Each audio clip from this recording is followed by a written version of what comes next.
Hi everyone, welcome back to the channel. Today I'm going to be doing a USMLE Q&A on how to become a doctor in the US. I did an Instagram poll and you asked me so many questions. So I'm gonna do a Q&A like on the total A to Z of USMLE and everything you need to know about becoming a doctor here. At the same time, it's Christmas time, so I have a few presents that I need to unwrap. So I'll be doing that simultaneously while answering your questions. So I want to show you my presents. The first present that I got is this. I don't know what is inside, but I need to check. This is from a company called Yitahome. It's some furniture. And the second thing that I got and that I wanted to show you is something that's inside there. We're going to be unboxing these two things together. It's going to be so much fun. And I'm going to be answering your questions. So let's start. Let me kind of introduce you to who I am. My name is Manik Madaan. I'm currently a second-year resident in psychiatry here in the United States. This is a huge-ass box. We're going to be talking about everything about USMLE, right? So the first question that I've gotten is, how has residency been like? You know, is the US residency, becoming a doctor in the US, is that actually worth it? My answer to that is, I think absolutely yes. Like right now in my lifetime, I have a good amount of money. I don't need to worry about it because it's such a high-paying job. I make quite a lot and I'll be getting into that later. At the same time, I think I have so much free time, more free time than I had as a medical student. Funnily enough, in medical school, I used to be like, at least in India, studying all the time. But here in the US, I'm like working 40 hours. I work like a job that's Monday to Friday, where I'm working from 8 to 5 and I get like a 1 hour lunch break every single month. I get a lunch break every single day for an hour. So I'm like technically working 8 hours a day, which equates to like 40 hours a week. And please mind you that on Thursday we have didactics, which is basically a really academic term for classes where we get taught different kinds of subjects about psychiatry, what's happening, any updates, and it's basically eating food and listening to lectures. So that's not even work. So I'm not even working a lot, honestly. So money wise, I'm doing pretty well. I really like the subject. I have so much free time. I get to, because of that free time, I get to relate and talk to friends, go on dates, do the things I'm passionate about, like shooting this YouTube video and putting together this thing in front of you. By the way, Merry Christmas to you guys. I forgot to say Merry Christmas. Second question, I heard it's toxic there and people from foreign countries face a lot of racism. And residency is hectic, yada yada yada. I think I already talked about residency not being hectic, at least in my program, because it's an academic program. But racism wise, I want you to think really about the US. Tell me one country in the world where you can speak their language, like if you speak their language perfectly, and they would confuse you for their own citizen. Tell me one country, and I'll tell you which country that is US. If you speak English perfectly here, nobody would doubt that you're like from another country. Everybody would be would think you're a part of them, right? Because US was built by immigrants, right? So there are so many kinds of people from different ethnicities, and all of them, as long as they speak English well, you're taken as part of the culture, right? And there's no racism against you. But even in general, like if you weren't you did not know how to speak English perfectly, nobody would be racist against you, honestly. And people actually try to teach you instead of making fun of you. It's a very humbling place, right? Not at all racist. And you also need to understand that at least in medicine, there's like a lot, like I think 50% of the population serving in medicine is immigrant. So there's nothing to is immigrant. So you're already going to meet people from your country or other countries, right? So there's low chances that you're gonna see racism, at least in the northern parts, eastern parts, and western parts. I'm not sure about the southern parts. I've heard some stories, but then these are just stories. I don't want to talk about them or other people's experiences because it's not my own first-hand experience, right? Let's go to the next question. What do I have to sacrifice for becoming a doctor in the US? Your soul. I'm just kidding. Not your soul, okay? Or maybe your soul. I don't know. Maybe somebody did, but I didn't. The US, you have to sacrifice your need to know what's going to happen in the future. Like at least in, as you're preparing to become a doctor. Because the USMLE process, at least it's a very unpredictable process. If you are a person who wants certainty, who craves certainty regarding everything, right? If you get score well in an exam and that's it, like you get like a position in a certain program, get selected as a doctor. If you are that kind of a person that who just wants a rank and get placed as a doctor, the US is not for you because everything is pretty uncertain. I think that's what you need to do is sacrifice your lack of certainty, be okay with things you can't control, be okay with if the match doesn't work out in your favor, and plan ahead for the future. If it doesn't work out, what are you going to do next? And I think the person who actually goes successfully through the USMLE journey is the person who is the master of uncertainty. They're okay with whatever outcome happens in the future. They're not outcome dependent, they're process dependent. They're enjoying the process, they're researching, they're giving their exams, right? They're interviewing without being attached to the outcome. I think that's really important, and that's something that USMLE really trained me well upon. Okay, I think I finally found the book. So we're gonna throw this here. This is a huge manual. I don't know how much time is this gonna take. I hope it's not a long. Next question that I've been asked is there any age limit to give USMLE? And the answer to that is there is no hard age limit. Like, it's a bit more complex than what most people would think. Is there is no hard limit. Like, anybody who's even 50, 80, 90 can write USMLE, right? Nobody's gonna stop you.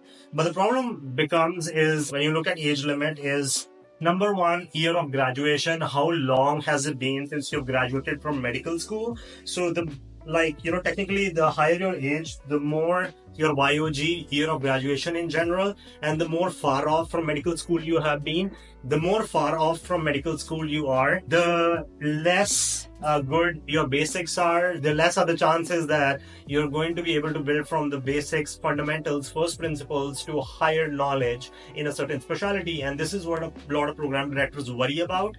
The other thing with IOG that people are worried about is like the higher your age, the less amenable you are to being a student, because you have fixed philosophies. As you grow older, you start getting, you start having these fixed philosophies that you just can't get away from. So many PDs, because of that, like that's seen as a hindrance to learning, right? Let's imagine that you are 40 and a PD themselves is 40 as well, program director who's managing the whole program. If that's the case, that is going to cause a lot of issues, right? Because imagine trying to order someone around who's the same age as yours. It can be technically challenging. And I've firsthand seen this, by the way, in some residency programs where residents are like 40, 50, and it's kind of hard for them to follow orders.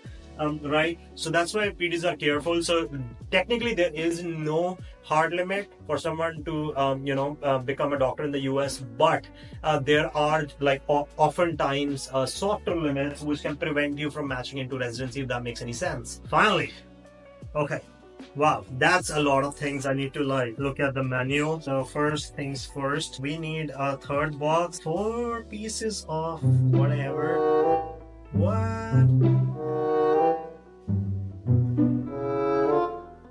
Oh my god, this is complex. Next question is how to get research opportunities as a medical student. And I think like recently one of my fellow juniors was able to get a research opportunity, a paid research elective in the United States. And I'll tell you kind of how that happens and what you technically need and how to build up from there.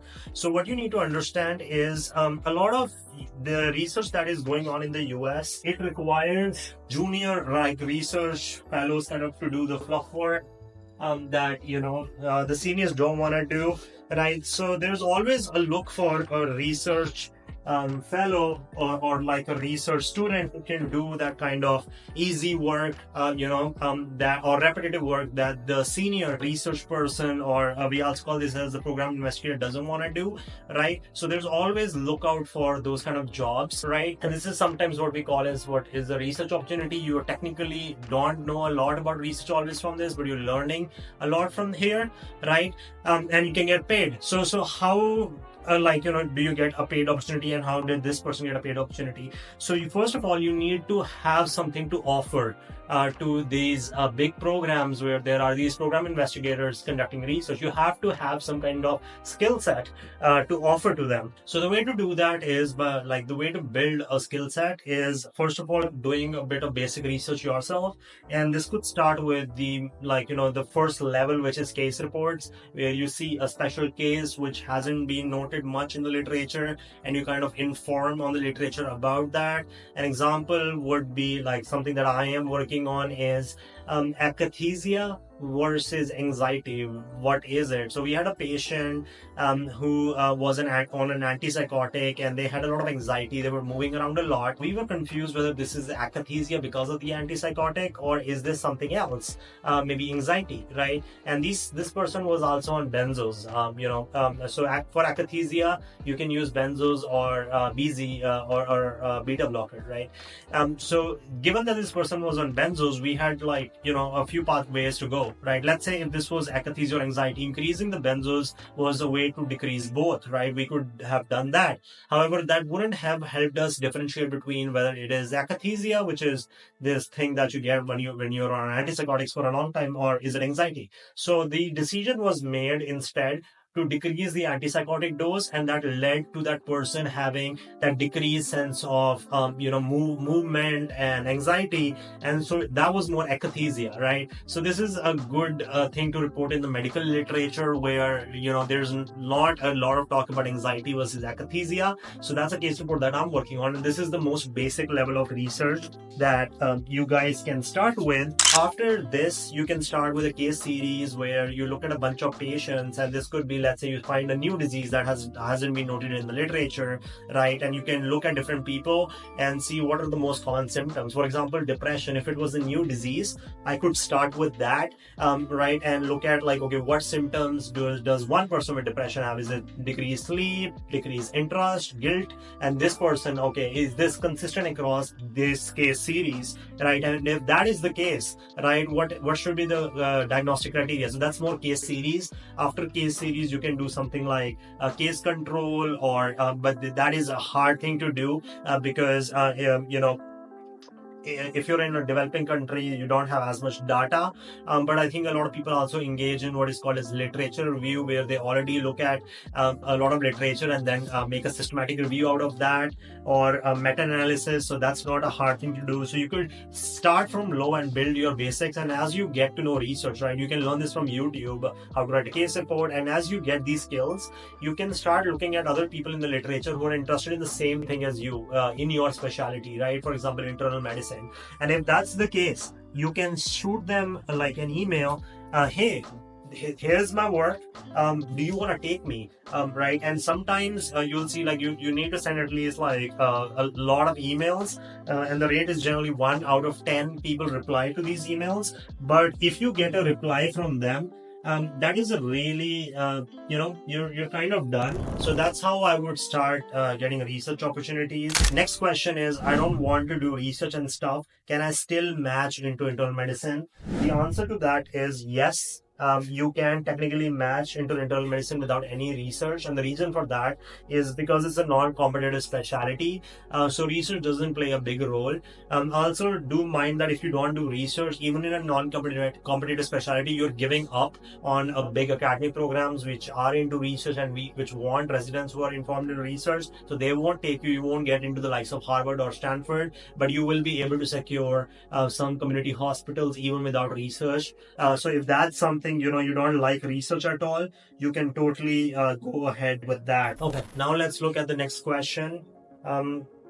What other exams to consider after failing step 1? So USMLE Step 1 is the first exam to write for USMLE, and if you fail, it's kind of hard to get into the residency in the US, and the reason for that is because attempts are looked very lowly upon many program directors, because if you have an attempt, that means there is a chance that you can fail the boards which are required for you to become a doctor after you complete residency. And if that's the case, that's going to affect the program, because it's going to make the program look bad. So whenever you have an attempt, the program gets worried that you're going to have similar attempts in the future, right, which is a cause of concern for them. So try not to have attempts. If you do have an attempt, there are ways to offset it, but trust me, these aren't the best ways, right?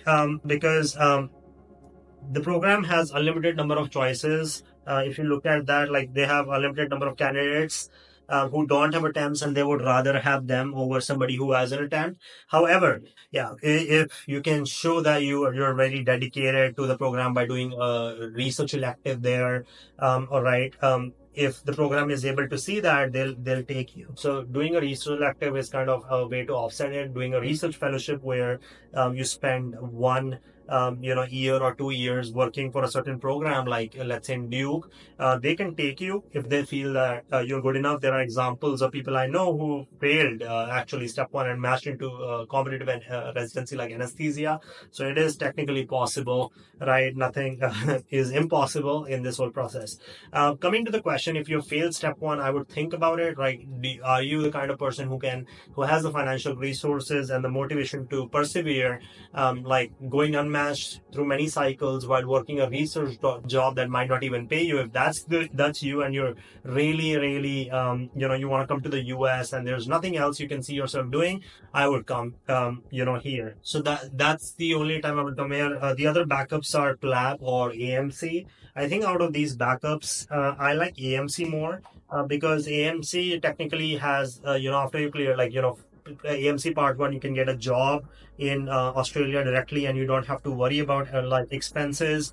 You just need to pay for the first exam, and you're kind of done with your job. You can easily make the money. So I think AMC is a better, if you want to do AMC is a better pathway in that regard. Otherwise, I think in the end, AMC pays more. It's more easier compared to PLAB, is what I hear from other people. However, the thing with PLAB is it's more streamlined, but however, still it's my third choice because the salary isn't great there.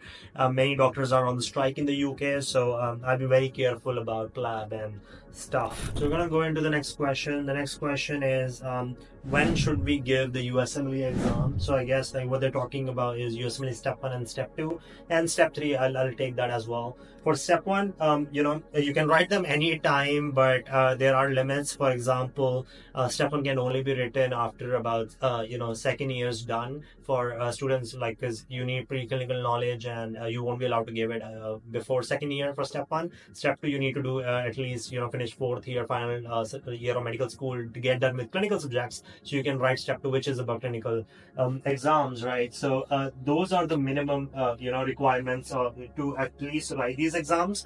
However, please do mind, you can write them anytime, so there's no hard limits, but yeah, technically, what are the most optimal times? I think the most optimal times, like I said, is Step 1 after second year, and Step 2 after fourth year. However, you can write them again and at any time, and don't need to worry. Okay, so that's when I'll write Step 1 and Step 2. Step 3 can only be written after you are ECFMG certified. What that means is you need to finish Step 1, and you need to finish Step 1, Step 2, and after that do OET, which is Occupational English Test, and get ECFMG certified.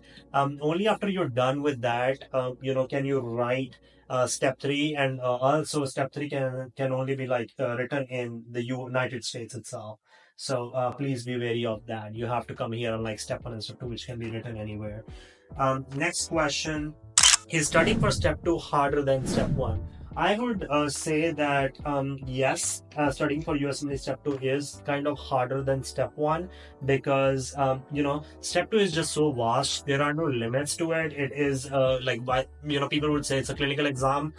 Yes, it is clinical, but it also has a lot of preclinical testing. Since it's the only scored exam now after Step 1 being pass fail. Studying for it, the U world is just so huge. It's bigger than Step 1 U world, and really you don't know which resources to do for it, because there are it's everything. Like, what resources are you meant to do? So like a strong base in Step 1, right? It's also a level above Step 1 because You need the preclinical knowledge to answer the clinical knowledge in a way, right? Because they're building it up from there. So technically, it's a more challenging one.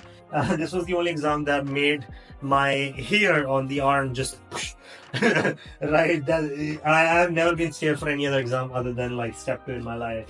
Next question is, can we get any kind of experience from UK that will help our CV in the United States medical licensing match? And what I will say is, it wouldn't a lot because just like India, UK, like many people don't even know, what is PLAB, like in the US, or they don't even know what's MRCP. So I wouldn't waste my money like on it. However, that is not to say that it adds to your CV, and it is something to talk about during the interview, and some people might connect, right? However, I don't see that happening a lot because there's not many people from the UK who are in the US who are program directors who are gonna, know about what you have done. It's more going to be people from India or other countries. Like, so I think that experience would be better in that regard. But still, I wouldn't waste my time on UK experience if I were doing USMLE. The next question: guide for a couple who are 1 to 2 years apart in the math journey but wanna stay together in the United States of America. So that's what you'll see a lot, is that there are many doctor couples who wanna come to the US and they wanna stay together. It is technically possible, but nothing is guaranteed like anything in the USMLE pathway, right? How I would approach this honestly is, let's say whoever is more ahead in the path could go ahead and match into residency, right? And once they match, they can like if the person is applying to the same specialty, you can get that person in that program by because you're in that program, right? So you can technically vouch for them, right? And especially if they're your spouse or something like that, it's not that hard, So that's what I would do, right? If they want to go into another specialty other than like in your what you are have been in, and they can still apply into your hospital, and your program director can put in a word in their program because and they can get in. So it is technically possible. However, still there's no guarantee that they will match into that program. So just keep that in mind. Right. Next question. What else? Okay. Any tips for scoring high in the USMLE Step 2? My first tip is have a really strong background in Step 1, because Step 2, like I said before, builds really on Step 1. So this is a bookshelf, guys. I finally found out this is a bookshelf. Okay. So like I was saying before, having a strong background in Step 1 is really important, right? Only then can you like give something. It's like a ladder model. You can only climb, let's say if you want to climb one step versus climb two steps, what would be easier, right? Climbing one step. So if you've already had like step 1, right, you have strong knowledge, it's just one step harder, that is step 2, right? So it's not too much to climb. But if you start with step 2, right, not having any preclinical knowledge, it's harder, right? So having a strong base, make sure you prepare well for step 1, even if it's pass fail. Second, what I will say is do a lot of questions. So QBanks, UWorld is a great one. Do it thoroughly. Otherwise, Amboss is a great one too. It's a great book for step 2 as well, because it kind of gives you all the questions, and you're learning a lot from it. And there's a whole Amboss database where you can like just go highlight, look at high yield stuff, right? So I think that was very helpful, and it helped me learn UWorld more in detail. Apart from this, Divine Intervention podcast is a great one. He goes into details that UWorld doesn't go into, and he's also like a great source of revision if you are lacking that. Okay. This is complex, guys. This is more complex than rocket science for now. So next question is, what are the basic components of a good perfect application to a competitive specialty position? I think a good one, definitely is a high step 2 score, because scores do kind of show that you have a higher chance of clearing the boards, and if you have an attempt, that kind of shows that that's problematic. So because you might fail the boards for the PDs. So definitely it can affect. So that is number one. The other parts that matter is having a high having a lot of research on your side, especially towards the specialty you're applying to. Having research on the other side, let's say, towards the specialty you're not applying to, can be problematic because it can be seen as you're dual applying or treating them as a backup. So I'll be careful with that. So research experience itself helps because it helps you develop connections with these programs. Right, for example, you're in a program which is internal medicine residency, and you're doing research there for a year. You have a very high chance of matching there because they know you, right? And also, what happens is, since they know, like these program investigators that you're doing research with there can put in a word for you. Oh shit. Okay. All right. How should a first year medical student start with preparing as a doctor in the US? So, when we talk about starting with the USMLE journey, I think, start with the basic subjects. So, if you're in first year, you have physiology, anatomy, biochemistry. I would go to first aid and use boards and beyond and actually read up on those chapters. Try using other resources like, Najib is a great resource, but it's like a lot for some people. But at the minimum, I would use first aid and boards and beyond while I'm reading those books to kind of get what is the most high yield out of this, and that's going to help you a lot. Similarly, in second year, I would you can start USMLE RX with it, which is a question bank from the first aid. So you can start doing it at the same time. So repeat the same strategy with second year subjects, and I think that's how you should go, and then give step. I think you'll be, by the end of second year, you'll be kind of prepared enough with the basics so that you can start UWorld in third year, right? So and then I will give the USMLE right with after doing UWorld. So I think that's the perfect strategy. You can use resources like Sketchy as well in the first year. I think that's very very really good resource. Similarly, you can do Pathoma, right, in second year. So I think you'll cover more subjects like that. Next question: how difficult is it to find a job in the US after completing residency? So for example, it depends upon your visa status. However, regardless, first of all, US has a shortage of doctors, right? A big shortage of doctors, and that's only growing with a growing population. So because of that, it's not hard to find a job. They're like, when you're in the job market, you'll be like, people will be trying to sell themselves to you rather than you trying to sell themselves yourself to them. Second of all, there is something like, if you look at even job availability with the visa status. So if you have, let's say, the J1 visa or H1B visa, technically it's harder with these visas compared to you being on a green card. Right, when you're on a green card, right, that opens up a lot more opportunities, right, where people aren't afraid to host you in certain regards. Like hosting you on a visa is sometimes hard because you can get deported for certain reasons, which can harm the hospital. It can screw up their whole process, right? So some hospital systems are cautionary about that, and that's why they don't want to host you on a visa. So just be wary of those things. All right, we need to go to the next question. I have applied this year for internal medicine residency and haven't gotten any interviews. Has this year been good? Yeah, so I've heard this from a lot of people who have even 260 plus on their Step 2 CK, which is a very high score. And I think the reason for that is because scores are just rising because how good resources have gotten and how good people have gotten at predicting everything.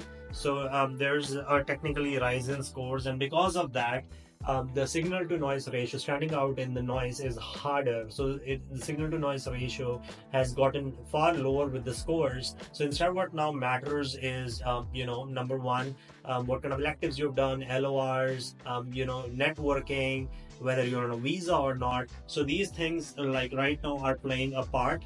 And this is what I have particularly noticed with many people is who have green cards or good research. Even though they have bad scores, they are getting a lot of interviews.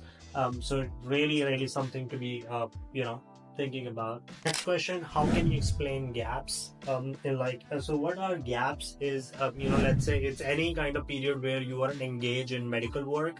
This could be for multiple reasons, like familial work, or let's say you're preparing for exams. they're generally looked down upon in like this process of becoming a doctor in the US, because they're kind of like showing that you weren't interested in the field, that you were willing to kind of sacrifice the field for some time. So they show that maybe you don't have a lot of um, purpose towards the field, or you don't feel that well connected with the field, so you might be a bad choice. So they're an indicator, like honest indicator of um, you know um, whether you should be in medicine or not. Like, right. So you have to be very careful when you have gaps, right? Generally shorter gaps aren't looked down upon as much as longer gaps. However, you need to know how to cover up your gaps just in case you have them. I would explain that, let's say the honest reason for having that gap, but at the same time, it's saying that, that I have this gap, it only strengthened my commitment for medicine, right? Even though I took off this time, I learned that like medicine was the only thing for me. So I would kind of explain that to whoever, and maybe it's the interviewer, or you're writing this to program. So do explain that the reason for it and why it's only made you more committed towards medicine, right? And so that they don't question your commitment towards medicine, right? Next question: how to get electives at Yale and good schools if your school doesn't have VSLO? So I think Yale and a few other schools like Mayo have non-VSLO pathways. Like I think Cleveland Clinic also has a non-VSLO pathway, so you can apply there. But yet the competition is crazy high, so it's kind of hard to get into these places. The way I would approach this is I would do elective, like if it's possible, do a lot of research. And when you do a lot of research, you'll open up like chances to get a research elective or a research fellowship in a certain institution. Once you get the research fellowship, you can kind of do electives at big places. For example, my friend was in Duke. He was doing a research fellowship. It was unpaid initially, how and then became paid, but that opened up like venues for him to do electives in that place while being a research fellow, if that makes any sense. So I think that was an amazing strategy that he used. So he did sub internships actually, so which is even a higher level than electives, because you're essentially performing as a resident, like first year resident intern. So I think that was ingenious. Next question is: can foreign students match into general surgery? The answer for that is yes, you can match into surgical specialties, but given that the surgical specialties are kind of competitive, you need to have, some people can match into these specialties without even research, but having research is important in addition to having great scores, right? Even people like in America, the graduates themselves need to do research in order to, become any like kind of surgical residents. So yes, research is important. Good electives in surgical specialties are important as well. But yeah, like if I wanted to do surgical specialty, I would definitely think about great scores and good surgical electives, and trying to apply. General surgery is like relatively easier, but if you look at ENT or something like plastic surgery, you need to do research, my friend. Without research, yeah, even your American friends are not gonna match, right? Our next question is: state favorable for clinical electives. So the states that are great are states that take IMGs, and I think anything along the East Coast, right, or the Northeast Coast is the best, because that's where you will see a lot of residents, like IMG residents, and a lot of programs interviewing or offering interviews to IMGs. So technically, it makes sense if you are like in a program where they take IMGs. It's a good thing, right? Versus if you go to the West, it's kind of harder, right? To do the same, because they won't take you, given that it's more of like a population that's more AMG specific. So states that I particularly like are New York, and then I like Pennsylvania is a great one. I think Chicago has good electives that I would think about doing. So yeah, New York and Chicago will be my top states, because these have the most number of like IMGs. Next question that I've gotten is how to make connections in US. Are they really worth it, as said by many doctors working already in the US, right? So yes, connections definitely are worth in the US process, because what is better? Just like a numeric score telling us that you're good with tests, or is it a doctor, let's say a program director, who's worked with many residents, who's like telling other people that look at this person's very great, right? So that's how powerful connections are, is because it's hard to fake um, you know uh, a good review by somebody who's up in the field, versus scores where people, like there are things available, people can cheat. Then scores are also not the best indicator of how good resident you will be, albeit they are indicators of good knowledge, right? So like that's why connections matter a lot. The way to build connections is going to a lot of conferences that, like,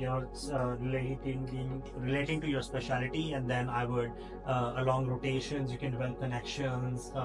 Also by doing good research, that's the best way, by the way. If you can do a research fellowship, because then you're working with this person for more than a year, and these people know program directors, they can put in a good word, and that goes a long way than other kind of networks as well. Also realize that there are type of networks, like there's good strong networks and then weak networks. An example of a weak network will be, someone in program, like, who's your senior from a med school, and you're telling them to put in a good word for you. That doesn't work as well, because these people haven't technically worked for you, and when the program director asks them, why should I take this person, they won't be able to put in a good answer because they haven't worked with you, right? um, versus a program director, you worked with them, or like a program investigator, they know who you are, they can put in a good word based upon your good work, rather than just saying that I know this person. So yes, networking, there's good networking and bad networking. How to get electives in US, any organization to join, or just search out personally? I would say start with university electives. Nothing beats university electives, right? If you can't get university electives through VSLO or non-VSLO, then agencies are a good way to go. Right? A cold emailing professors, I don't think is the best idea, because that's only going to lead to you. If it even happens to getting like a free observership. However, again, it's an observership. You're not allowed to touch the patient because these doctors don't have any kind of contracts there, right? And so that's going to lead to a bad LOR, if there will be an LOR as well. I know many students who get these free electives, and then they're crying because the person who gave them the free elective isn't willing to write them a LOR, because that could have implications on the licensing. So be careful. The sites that I'll recommend, I think one that I would use personally is USMLE Wise. It's a lesser known site, but they kind of have the best electives. You can like email them at USMLE Wise, I think at gmail.com. That's their email. So I would contact them. But yeah, if you can find university electives, apply. Cleveland Clinic is a great one, I think. That takes, if you have a step one, and I think it takes even non-VSLO students, so you can try that. But if you don't get any kind of these electives through connections or whatever, then going with agencies is a great option. The one I don't recommend is AMO, because like it's just too expensive. They overcharge everything, and they're basically middlemen. All right, guys. So, what is our next question? What's the way to go to US after completing a post-graduation degree from another country? So let's say if you've done MD or MS, which is basically residency that we're talking about from another country. Is there another way to go to the US without wrecking the USMLEs? The answer to that is no, because these degrees aren't recognized by the US at all, right? So everyone who comes to the US has to do USMLEs and apply for residency, except a few scenarios. If you are somebody who's in radiology, you can actually, what you can do is you can write the USMLEs, do a fellowship for a few years, like clinical years, and then directly apply for board certification. That is a possibility where some people go ahead with that, but it's again harder than doing just residency, right? And there are fewer spots for the same. But yes, so everybody has to do USMLEs except people, even radiology, like even if they have to do fellowship, they have to do USMLEs. So there's no other way around except the radiology hack. Next question is, how do you start building a good CV if you're already done with MBBS and internship? I think the way to do that, and this happened to me as well. Many times, many foreign students don't even know what a subclimatale is. So just to reiterate, Circumitale is a collection of your work experience, your professional experiences, and your volunteer experiences, right? Many students in third world countries don't get to think about CVs because they're busy with medical, just acquiring medical knowledge, right? And volunteering is a big deal there, like in these places, or research isn't a big deal. So the way to do that, I think, is start volunteering. That's the easiest one. I would work on, and then research wise case reports are a good way to start with. After this, I would also do some work experience wise. Doing great electives is a good one, right? So that's how I would build my CV. I would also explain it to whoever is think about. Also, you already have a few volunteer experiences where you don't think it's a volunteer experience, but it's you're working for free. So if, we did like polio camp and like some AIDS thing in med school, which was completely free, and I was able to put it as a volunteer experience because I wasn't paid anything for it. Next question. How to prepare for USMLE if you are financially weak? So how to prepare for becoming a doctor in the US if you are the whole USMLE process if you're financially weak? So I actually am the prime example of someone who, like, even though my parents had the money to sponsor my USMLE journey, I was able to pay for it myself through freelancing. My first step one was paid by my dad. But after that, after I got that score, I made a YouTube channel, started, making videos that made some money. I made a few courses that made some money, right? I wasn't paid anything, during my time in India because of like the kind of experience I was doing. I was on, my like coming from a private college, they don't pay anything, and then like internship, I didn't get paid anything. So a lot of my money just came from YouTube and other avenues. I also tutored a lot. So I was making like how much? It's $1,600 a month by just tutoring American students, right? And that I was able to get to my YouTube channel. But let's say if you're coming from a financially weak family, become a doctor, right? You're already in medical school, I guess, if you're watching this video, and then work a job, a remote job, like some like remote village, go there, serve, and get a high income, and prepare for USMLE exams. You should be able to make enough by the 2 to 3 years to actually come to the journey, and that's what a lot of people do who are financially weak in the system. So there's many people who are like that. So, but at least I would have a repository of $20,000 to $25,000 if I'm coming to this US, because it's pretty expensive. Next question.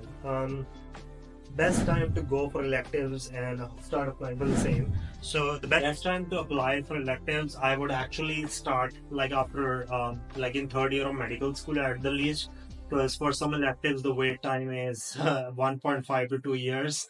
Right, at the minimum it's 6 months. So like at the minimum 6 months, and so let's say like starting in third year is a good way to look at it.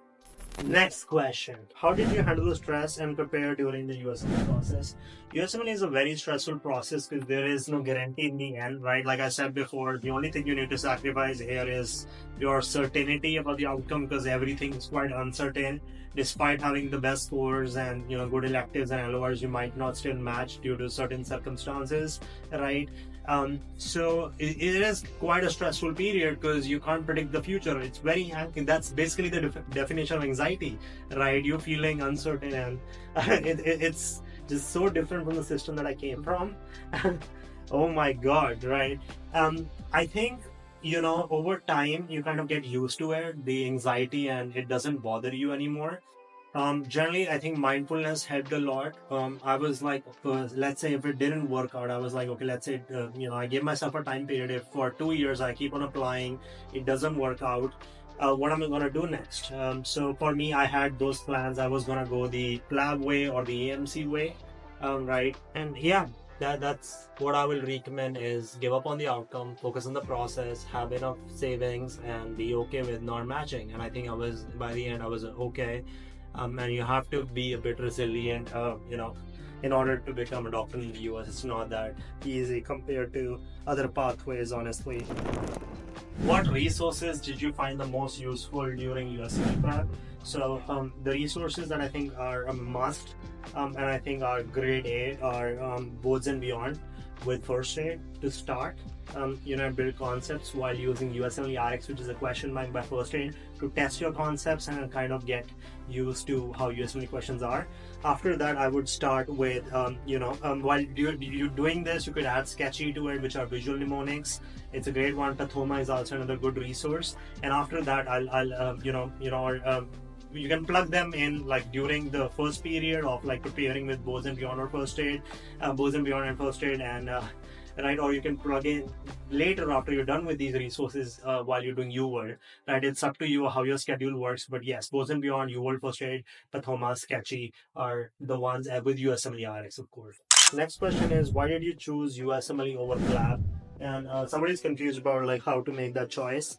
The sole reason I chose USMLE was because US is a future optimistic nation. It's progressing at like one of the fastest rates, and I'm pretty sure that it's going to maintain its world position as a superpower with the greatest advancements, right? So I think I wanted to place myself on that, right? And the care here is pretty much superior to almost any other country. Many people will say, oh, the insurance system isn't the best. I'm gonna tell you it works pretty well if you worked hard. These people will even, like, let's say somebody is in emergency and they need surgery, they'll do it for free. So there are some things like EMTALA, which cause, like, if you go to the ED, you have a life-threatening condition, you get, despite not having insurance, they're not going to even check for it, they're going to give you the surgery, right? Also, the advancements here are quite amazing. We get to work with the best people, right? There's a lot of funding for research, and then the license is broader, like once you get here, like across the world compared to UK. Also in UK, you don't get paid as much as you do for your work, right? That's why the doctors are striking, right? So these were my few reasons. Next question, is externship really worse than elective? I think that's a good one. So externships are clinical rotations that are hands-on and given to graduates, while electives are again hands-on rotations which are given to like people who are in like med schools. I think electives are better because the way they're kind of like, they have more schedule to them, they're more oriented around like hands-on experience, while externships, like the hands-on experience isn't as robust as you would get in electives. Also, many programs look much more higher on electives because it's more legal if you look in the system than something like electives, which could be borderline illegal sometimes in certain places. So what are the advantages of writing step 3 before matching? So you have to write step 3 like at least that's how it works, is most people write it in a residency first year, like unless otherwise they won't be allowed to go to like second year, right? So that's how it works for programs. Everyone has to write it. The advantages of writing it before you match is that since you've already passed step 3, if you've given it, programs don't have to worry about you failing it, which could prevent you from going through residency and becoming a doctor. So they won't look bad. Number one, they have more certainty in you. Secondly, it will also allow you to get a better visa, which is called as the H1 visa, as long as your program sponsors that. So those are the advantages of writing step 3, right? Yeah, you have number 1, higher chances of matching. Number 2, better visa. Do you feel discriminated against in your residency in the US? So I absolutely don't, right? There's people from different ethnicities, different cultures. There's American grads, IMGs, you name it, right? I absolutely don't feel discriminated, and I'm not just saying because I'm worried my residency will fire me if I say yes, but I honestly, like, how honest I am with most of my videos, and like never, right? I feel as much as an AMG, and as like there's no differentiation here. Next question is internal medicine versus family medicine, how to decide. So like I think I made a new video on this, you can watch it, regarding family medicine residency and what it actually entails. And so much of the confusion here lies because like family medicine is a concept across different countries except the US, and if you look at Canada, the difference between family medicine and internal medicine is that family medicine is more holistic, you can actually see pediatric patients, which you can't see in internal medicine. And also, a lot of the care in family medicine is more outpatient than inpatient, right? Versus internal medicine, which is more inpatient than outpatient. Both of these practitioners in the end can become PCPs. However, you will see that family medicine practitioners tend to become PCPs more than hospitalists if you look at the whole data. Generally, I think for IMGs, internal medicine is quite a popular specialty. I would go with that. Right, family medicine only if you want to like be somebody who wants to work with kids and at the same time be more outpatient. But yeah, internal medicine for IMGs is always a better choice than family medicine. Let's go to the next question. It's, hey, can you tell me an effective way to find a research position? And they want a paid research position.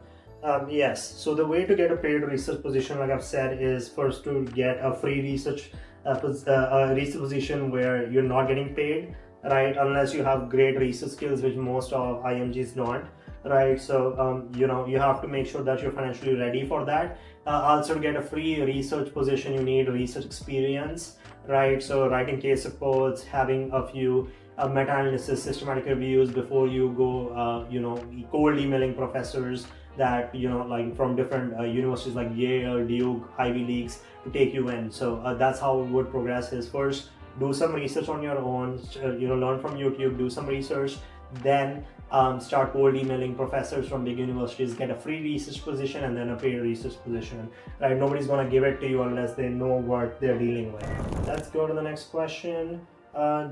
Just cleared my step one, how do I move ahead? So here's like, you have two ways to go about it. First of all, you could do electives in the US, right? Or you could do step 2 at the same time. So what I will say personally is take step 2, because if you go around the elective path and just start doing electives before you write step 2, the problem with that is that you're going to be stressed by step 2. You're going to be preparing simultaneously while doing electives for step 2, which could hinder your performance on step 2, right? So I'll be really careful about how I manage this, right? So that's why personally I would say like this, because that can happen. I would do step 2 before I do any kind of electives, so that I'm not stressed about it and I have a great score. Does applying to 2 different specialties decrease the chance of matching? Yes, it can decrease the chance of matching, and I'll tell you why, right?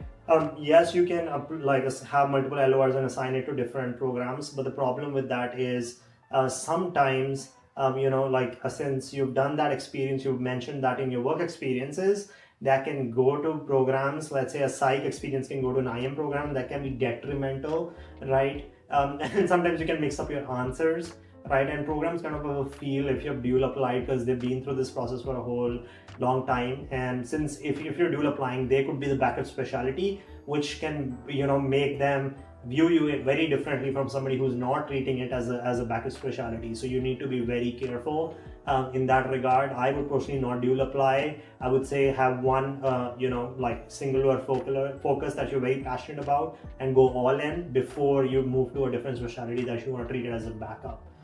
If you don't match. Does which medical school I go to affect my chance of matching? The answer to that is it could, and I'll tell you why, right? Let's say you are interviewing at a program where they are from, like, the program directors or the associate professors are from a country, right? One of them is from a country, and they know that you're from a really good medical school, like for us it'd be like AIMS or some government kind of school. So if they know that, it's gonna make them more biased to ranking you higher, right? So that is the thing that happens in the US. So that is one thing that happens. And also what happens is sometimes if you're from like a world famous institution, AIMS is one of them in India. If you are from that institution, many people know about it, even if they are like American graduates, who became professors or program directors. They know about the quality of that factory, that produces those kinds of doctors. And that's going to kind of unconsciously, a lot of the times, influence their decision. So just know, yes. Alright guys, we are done. Look at how beautiful this looks. Let me kind of show you. That's so beautiful. It has such a good design. Can you see the Z design? Pretty sturdy too, I think, like from what I can see. I want to put some books here that you guys are going to see in a while, but let's unbox the table too.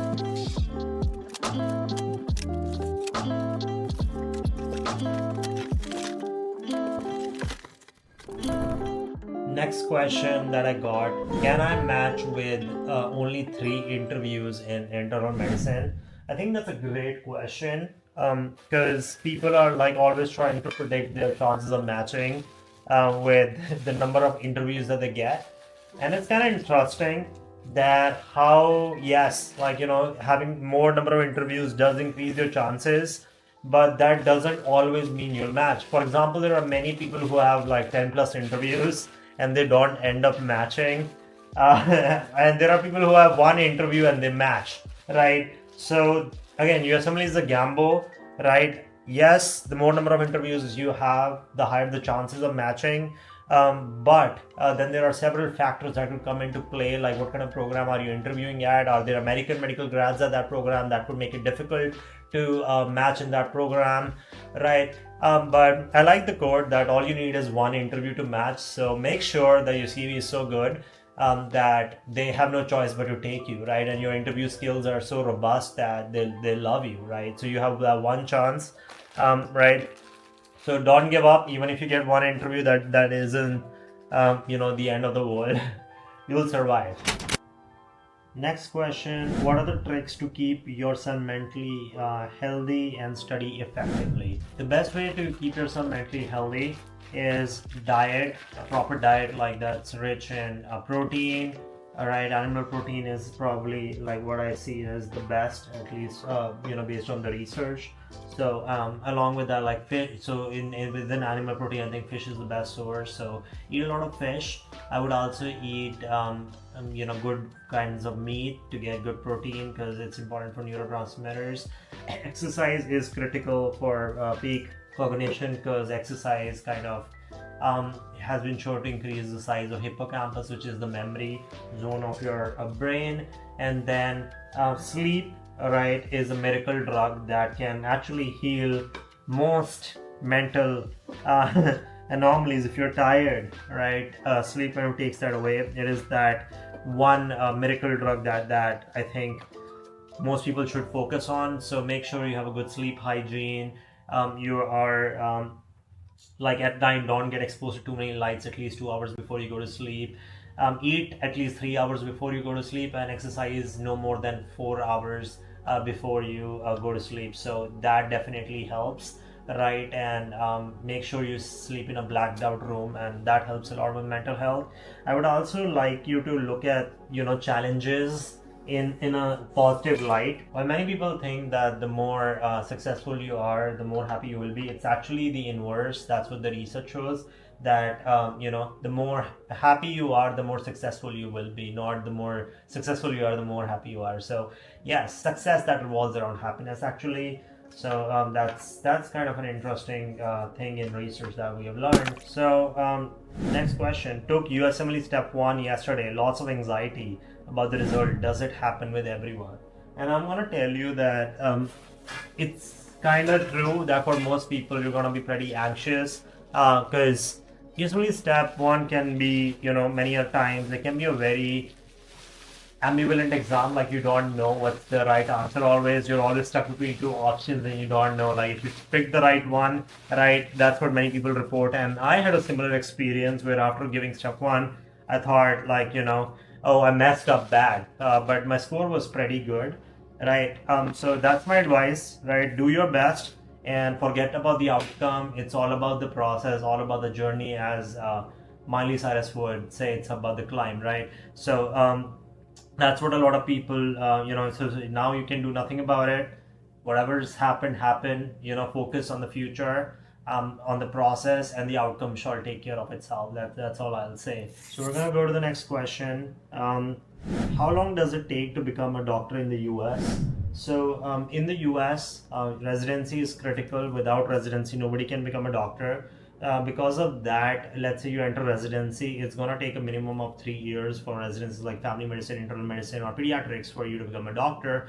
However, if you're in a specialty like psychiatry, neurology, it's 4 years. General surgery can be 5 years. Plastic surgery can be 6 years if you're in the integrated program. So it really is a variable number, right? And after this, people do fellowships, right? That's up to you, which can be like 1 to 3 years at max, right? The longest, I think, specialty that I know is, that takes the most amount of training is neurosurgery. But thank God I've never wanted to be a neurosurgeon. Kindly break down your monthly income in residency and expenses in your city and vacation duration. So that's a good question. So the salary that I currently get is about $68,000. It's an increase, $2,000 increase from the salary I was getting last year in first year. That was 66, right? Because salary increases as you go up the ladder and the hierarchy in medicine, right? So which is a good thing. Next question that I've gotten is, who funded your USMLE journey? So I think I've answered this many a times, but people still like ask this over and over again, despite me explaining it multiple times. I personally funded my USMLE journey. The cost of my journey was about $20,000, right? And I was able to bear at least, so my dad paid for step one, and after that I was able to take care of most of my expenses. And if you ask like how did I pay for the journey, right, like how did I start funding? So step one, I got like a really good score, and after getting that good score, I made the YouTube channel that you're watching this video on, and I made a video about on how to study for USMLE step one. Interestingly enough, that was watched by many US medical students, many Caribbean medical students, and they reached out to me for tutoring, right? And I was like, what? How am I gonna tutor you online? And that was like kind of a weird ask, right? A few people reached out and I was like, okay, let's try tutoring. And therefore, yeah, I made like quite a lot from tutoring, and then that became into courses, right? So I got my first client from, and then they were from like the Canada, but they were studying like they were in a Caribbean school, so they were in the US doing their rotation. So they asked me to tutor them, and I was like, okay, why not? Let's do it. So that's how it started. I used to tutor this person weekly, and they used to pay me like $100 an hour. Initially it was less, like 50, and then I increased the rates, so it was $100. And I used to tutor that person for 2 hours for 2 days every week, so Saturday, Sunday. So it was 4 hours, so $400 a week from one person. Then I had another person reach out to me who I tutored. They were in the US, they were in like IMG basically, and I made after that, like, so my income doubled, so it was $800. Yeah, I think I tutored this person for 4 hours a week, and I was making close to $3,200 a month, which is quite a lot if you think about it. So I made quite a lot of money, and that's what sponsored my whole USMLE journey, guys. I was kind of lucky in that regard. That doesn't happen with everyone, but sometimes things work out, and then that made like $3,200 a month. Like if you multiply that by just 7 months, you're kind of done, because that's $20,000 right there, right? So that's how basically I paid for my whole USMLE journey. My parents could have definitely paid for it, but I wanted to test the theory, like, is it possible that I can pay for my own journey, right? And that was like, I made it possible, so I'm proud of myself. So next question is, how do I study for USMLE Step 3? So I personally will tell you that Step 3 is kind of the easiest exam if you've already given Step 1 and Step 2. So Step 3 is kind of the easiest exam. You don't even need to study a lot for it. Many people will say do UWorld. I will say, like, all you need to do is like 40% of UWorld. It's that easy. Yes, I personally think Step 3 is so easy. You just need to do 40% of the UWorld. That's personally what I did, right? The reason I say so is because most of what you see in UWorld on Step 3 wouldn't show up. It's mostly USMLE Step 2 and Step 1, and this is coming from not just me, but many people who've written Step 3, right? It's an exam that you can easily pass. And first of all, we need to remember that USMLE Step 3, right, the pass score right now is 200, right? And all you need to do is pass it, right? Nobody cares about a great score on Step 3. That's not going to change anything for you, except if you're applying to, let's say, a very, very competitive specialty, fellowship in a competitive competitive fellowship in a specialty like I am. So if you're applying to something like gastro or cardiology, that's where that matters. But otherwise, nobody cares about your Step 3 score, right? But it does help in matching, because you kind of clear, the program is kind of clear that you're going to pass it, right? And you're not going to fail it, you're not going to flunk out of residency. So it's important to note that, giving Step 3 has its advantages, right? But again, if you fail, that's kind of sad, right? So being careful there definitely matters, right? You don't want to fail this exam and then have people doubt your ability. What I personally did was, and this is coming from other people's strategy, I did 40% of UWorld for step 3. The reason I didn't complete UWorld was because I have seen other people's reviews and all of them say not much pops up from the UWorld except biostatistics, which, yeah, it's same stuff as step 1. So if you have done step 1 properly, you'll be able to handle that. But trust me, like, you'll just get a taste of like how step 3 questions are, but most of what you see on UWorld step 3 is not going to pop up like on the exam. It's going to be from UWorld step 1 and step 2, especially step 2, that you're going to see a lot of questions from, and that's personally what I saw, right? Along with that, it's very important that you complete CCS cases, which is computer case simulations. These are essentially 10 minute cases, 20-minute cases that you need to like do. And they are like, you're in the hospital, you have the EMR, a patient comes to you in the ED, this happens, that happens. You're basically doing a simulated exam, right? On a computer where you have this artificial patient who's having this artificial injury or issue, and you're kind of solving that in real time, and they grade you on that. I think you get about 20 CCS cases in the end, and guess what?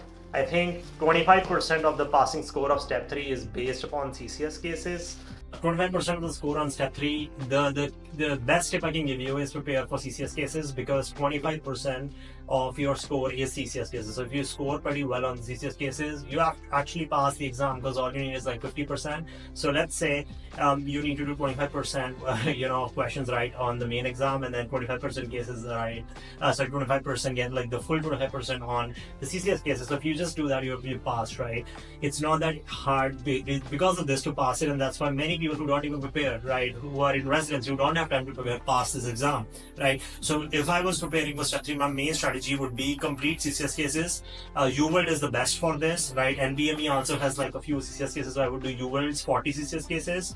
I think there's 40 active cases and 40 passive cases. If you want to do both, go ahead, do both. I did both, right? But I would say you can even do just 40 active cases and then like a 40% of UWorld question bank, and you're probably prepared. I think I scored about like 233 or something on step 3. I did not prepare much for it, like less than a month of preparation. Right, like the question bank is 1,600 questions. So I think I did 600 questions, which is 40% of the question bank, and then all CCS cases, and that's all you need, right? Look at this, guys. It's so freaking beautiful. Oh my god. I think I'm gonna use this for all my videos, of course I will. But yeah, this is like the dream coffee table. I want to show you how beautiful this looks. Look at this bookshelf. Isn't that a beauty? Right? Look at that. Like it has such a good Z design, that's what they call it, and it's like super sturdy. And I'm gonna put a lot of books here in front of you. Let's do it now, guys. I'm gonna show you my favorite books. My first favorite book is Doing Good Better: How Effective Altruism Can Help Others do what matters and make smarter choices about doing that. It's a book about building products and companies and going into careers that actually have a good effect in the world, right? This is the first book I'm going to put it in. Really good book. Book number 1 is in. So the second book I really like is this book called Topnotch. This is a book about really mindfulness and like traditional wisdom. Right, it's pretty famous in the self-development niche. So this kind of goes here. The next book is the DSM-5 TR. This is a book that we use in psychiatry. So this is the Diagnosis Statistical Menu 5 TR, the latest one, and has all psychiatric conditions mentioned in it, from depression to schizophrenia to just whatnot you can think of, somatic symptom disorder, illness, anxiety disorder. Next book that goes in is Outpatient Management of Depression. This was given to me by my program director. So this one is a very special one. Next book is Catherine Sadok's Pocket Handbook of Clinical Psychiatry. This is just an explanation of conditions, what medications do we use for them, and like their dosing and whatnot. My friend Med School Bro, if you know him, he released this thing called Complete Guide to Neurology series. He's also made like gastro series on gastro for the USMLE. And yeah, he sent me a few copies. He sent me 2 copies by mistake. So if you want one, let me know in the comments. I'll send it to you. Right. This is what my ex-girlfriend kind of gifted to me. It's the science of longevity. So I'm someone who's very much into anti-aging and how to slow down the pace of aging using different interventions such as the sauna, drugs like spermidine, rapamycin, fasting, right? And she knew that and she kind of gifted it to me. It's very close to my heart because she was somebody who was very special to me, and thanks to her for gifting me these things. This is a book that I got from Amazon. This book is actually $600 because it's just, I don't know why it's so expensive, but I really want to go into child psychiatry. So this book is about autism and different kinds of disorders, how to do the diagnosis, and what kind of treatments do we have, right? Last one is Kaufman's Clinical Neurology for Psychiatrists. So this is a book about clinical neurology as a psychiatrist. Right? What should you know? What should you not know? What's going on in the brain, right? So yeah, it's a cool book. I need to read this. I've never read this before, but it seems interesting. Look at that. Transient ischemic attack and stroke, and then how can that cause depression and whatnot. Jesus, I need so many more books. Thing is just a start. Thank you to Yitahome, for giving me this. I'm gonna build my own collection. I generally read books on my iPad, but yes, this looks beautiful. I'm gonna add so much more to it.